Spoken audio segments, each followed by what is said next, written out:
Assalamualaikum warahmatullahi wabarakatuh. Hello, my name is Zaki Rizky Pratama, and today I am going to present my translation analysis for the final examination of Indonesian English translation. In this presentation, I will explain the translation strategies and the justification behind my choice for both and informative text and expressive text. Let's start with the first text, informative text. For the informative text, I analyze a news text, news article from CNN Indonesia regarding PT PLN statement on the recent rolling blackout in Java Island. Since the probably primary goal on informative text is factual precision and clarity, I select my translation method based on this principle. The first, literal translation, used for sentence with straightforward structures. For instance, kami atas nama PT PLN Persero is translated directly into on behalf of PT PLN Persero. Transposition or grammatical shift apply to alter grammatical structure for natural phrasing in the target language. For example, the repetitive active phrase memasok listrik di sistem kelistrikan di Pulau Jawa is adjusted into infinitive form to resupply the Java grid to avoid redundancy. And the third, pure borrowing, retaining terms that are already in English or universally accepted, such as independent power produce, and all out from the source text. Naturalization or correction, the source text use the typographical error. Medium rainfall. In the translation process, this was naturalized and corrected to its proper industrial term. Medium rainfall, batu bara kalori sedang, to maintain technical accuracy. Proper and last, proper noun consistency, translating official government bodies into their standard English equivalents, such as Dirjen Minerba, Kementerian SDM into Directorate General of Mineral and Coal under the Ministry of Energy and Mineral Resources. And next, for the analysis of how meaning and clarity are preserved, the primary objective of translating of informative text, news text, is ensuring that text, quotes, and technical context are delivered to transparently without ambiguity. For the first, for preserving meaning, the informal phrase mati lampu yang dilakukan secara bergilir carries a specific technical meaning in infrastructure. Translating it literally word for word would distort the meaning. Therefore, using the standard industry terms, calling blackouts and power outage ensures that the weight of the crisis is accurately conveyed to in English readers. And the second, maintaining clarity. The third paragraph of the source text contains redundant phrasing system kelistrikan until system to maintain clarity and professional journalistic standards in English. The translation condenses this repetition into electricity system and Java grid.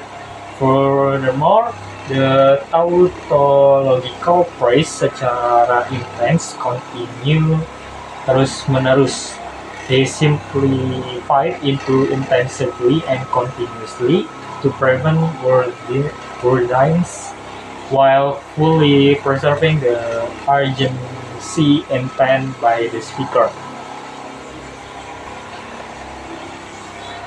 Okay, moving on the second text, which is an expressive text. I chose the legendary poem Aku Ingin by Sapardi Djoko Darmono.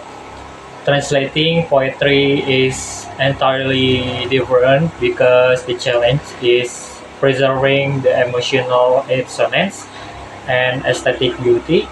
Or the choice I made my justification for first adaptation and modulation or pergeseran sudut pandang dan rasa semantik. The phrase dengan sederhana could be translated literally as simply. However, choosing with simplicity provides a deeper poetic weight and maintains the rhythmic cadence of the original line. Dengan sederhana has 5 syllables, while with simplicity has 4 syllables, maintaining a similar breadth length.